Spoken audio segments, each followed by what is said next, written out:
So hello friends, फिर से आज हम आ चुके हैं आपके साथ एक नया प्रेजेंस लेकर के, क्योंकि आज के दिन जो फ्रेंड्स मार्केट में बहुत ही बढ़िया तेज़ी देखने को मिली, जो कि आपको यहाँ पर टोटली विजिबल है, क्योंकि आपको दिखाई दे रहा है यहाँ पर 1.88% जितना जो आज एक तरीके से ब्रॉडर मार्केट इंडेक्स यहाँ पर चलता हुआ दिखाई दे रहा है। उसके अलावा फ्रेंड्स बात करते हैं तो यहाँ पर एक तरीके से उसका लेवल दिखाई दे रहा है, वो 15,638 निकल करके आ रहा है। 15,600 के ऊपर यहाँ पर क्लोजिंग देता हुआ दिखाई दे रहा है। फ्रेंड्स यहाँ पर फर्दर बात करते हैं तो आपको बता दें कि यहाँ पर जो निफ्टी के 50 स्टॉक में से 48 स्टॉक में आज के दिन तेज़ी देखने को मिली, और यहाँ पर 2 स्टॉक ऐसे निकले जिसमें जो थोड़ी सी गिरावट दिखाई दे रही है, और वो गिरावट भी मामूली सी ही दिखाई दे रही है। तो फ्रेंड्स मैं आपको यहाँ पर दिखाता हूँ कि सबसे ज़्यादा चलने वाले 5 स्टॉक कौन से। तो सबसे पहला स्टॉक टाइटन है, जिसमें 6.03% जितनी तेज़ी निकल के आ रही है। दूसरा है हिंडाल्को, जो कि मेटल सेक्टर का स्टॉक है, उसमें भी 5.99 यानी कि ऑलमोस्ट 6% जितनी तेज़ी निकल करके आ रही है। नेक्स्ट है कोल इंडिया, जो कि एक PSU स्टॉक है, उसमें भी 4.69% जितनी तेज़ी दिखाई दी। नेक्स्ट है JSW steel, again metal sector से स्टॉक है, वो 4.46% जितनी तेज़ी दिखाई दी। और यहाँ पर ऑटो इंडस्ट्री से टाटा मोटर्स, जिसमें 4.02% जितनी तेज़ी दिखाई दी। तो यही मेनली 5 स्टॉक है जिसमें जो आज सबसे ज़्यादा तेज़ी देखने को मिली। फ्रेंड्स फर्दर बात करते हैं तो गिरावट वाले स्टॉक के बारे में, तो यहाँ पर आपको दिखाई दे रहा है सबसे पहले नेस्ले इंडिया, उसमें 0.1% जितनी गिरावट दिखाई दी। और दूसरा है अपोलो हॉस्पिटल, उसमें भी 0.02% जितनी गिरावट दिखाई दी। तो आइए फ्रेंड्स अब हम देखते हैं यहाँ पर निफ्टी के सेक्टरल इंडेक्स में किस तरह की तेज़ी देखने को मिली, क्योंकि पिछले कई दिनों से यहाँ पर एक तरीके से गिरावट देखने को मिल रही थी। तो चलिए फ्रेंड्स मैं आपको लेकर के चलता हूँ यहाँ पर एक तरीके से उस पेज में जहाँ पर उसके जो सेक्टरल इंडेक्स की बातें करने वाले हैं। तो फ्रेंड्स अब हम आ चुके हैं यहाँ पर investing.com की वेबसाइट पे, और यहाँ पर हमने जो एक तरीके से वॉच लिस्ट क्रिएट करके रखी है, और वो मेरी वॉच लिस्ट में से एक हम बात करने वाले यहाँ पर सेक्टोरल इंडेक्स के स्टडीज़ के बारे में। तो फ्रेंड्स यहाँ पर जो है डिफरेंट टाइप ऑफ पैरामीटर पे हम यहाँ पर इसका जो स्टडी करने वाले, तो यहाँ पर सेक्टोरल इंडेक्स का नाम है, डेली बेसिस पे कितनी यहाँ पर गिरावट या फिर तेज़ी दिखाई दी, 1 वीक के बेसिस पे और 1 मंथ, और यहाँ पर ईयर टी डेट में कितनी गिरावट या तेज़ी देखने को मिली। तो फ्रेंड्स हम 1 बाय 1 यहाँ पर पैरामीटर जितने हो सकते हैं उस पर यहाँ पर एक तरीके से स्टडी करेंगे।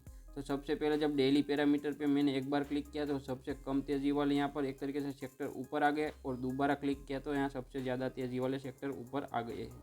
तो आज के दिन की बात करते हैं तो सबसे ज़्यादा तेज़ी निफ्टी मीडिया में देखने को मिली, उसमें 5.49% जितनी तेज़ी दिखाई दी।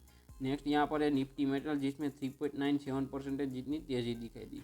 उसके बाद है निफ्टी रियल्टी, तो जिसमें 3.65% जितनी तेज़ी दिखाई दी। और नेक्स्ट है निफ्टी मिड कैप 100, तो उसमें भी यहाँ पर 3.56% जितनी तेज़ी देखने को मिली। यहाँ पर स्मॉल कैप 100 के बारे में बात करते हैं तो यहाँ पर भी 3.42% जितनी तेज़ी दिखाई दी। IT सेक्टर में बहुत ज़्यादा गिरावट दिखाई दे रही थी, लेकिन अभी जो 3.13% जितनी तेज़ी दिखाई दे रही है। निफ्टी एनर्जी में फ्रेंड्स यहाँ पर 2.76% जितनी तेज़ी दिखाई दे रही है। निफ्टी फार्मा भी बहुत ज़्यादा पीटा हुआ था, तो उसमें भी 2.11% जितनी तेज़ी दिखाई दी। और इंफ्रास्ट्रक्चर में भी यहाँ पर 2.10% जितनी तेज़ी दिखाई दी। निफ्टी ऑटो की बात करते हैं तो उसमें भी 2.04% जितनी तेज़ी दिखाई दे रही है। निफ्टी 50 में भी फ्रेंड्स यहाँ पर 1.88% जितनी तेज़ी, और बैंक निफ्टी में फ्रेंड्स यहाँ पर 1.55% जितनी तेज़ी दिखाई दी।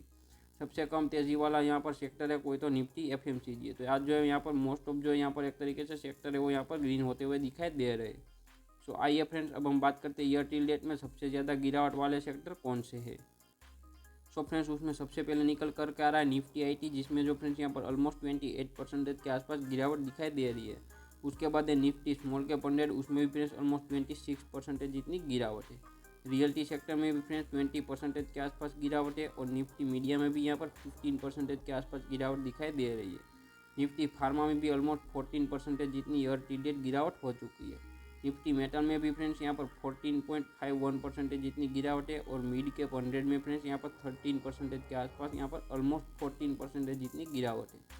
निफ्टी 50 भी फ्रेंड्स यहाँ पर एक तरीके से 9.88 यानी कि ऑलमोस्ट 10% के आसपास गिरता हुआ दिखाई दे रहा है ईयर टी डेट के बेसिस पे। इंफ्रास्ट्रक्चर में भी फ्रेंड्स 8.33% की गिरावट है, और निफ्टी बैंक में भी 6.45% की गिरावट दिखाई दे रही है।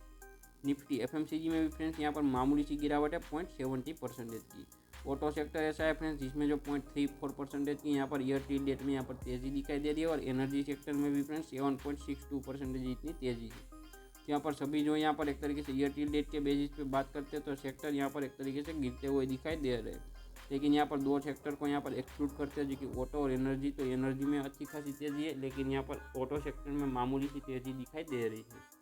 सो फ्रेंड्स यही मेनली रीज़न था कि क्या अब यहाँ से मार्केट यहाँ पर एक तरीके से बाउंस बैक कर सकता है या नहीं। तो मैं आपको बता दूं फ्रेंड्स, किसी भी टाइप की 1 या 2 दिन की तेज़ी को देख करके ऐसा डिसीजन बिल्कुल भी नहीं लेना, क्योंकि यहाँ पर थोड़ी सी यहाँ पर अपसाइड देके फिर से ज़्यादा गिरावट मिल सकती है। तो आपको जो डेफिनेटली मार्केट पे चौकन्ना रहना है और अपने जो है डेफिनेटली यहाँ पर डेली ट्रैकिंग करती रहनी है। सो फ्रेंड्स, इस वीडियो के ज़रिए आपको कुछ यहाँ पर नॉलेज मिल रहा है या फिर आपके नॉलेज में कुछ वैल्यू एडिशन हो रहा है तो हमें शेयर, सब्सक्राइब और लाइक कीजिएगा। मिलते हैं अगले वीडियो में।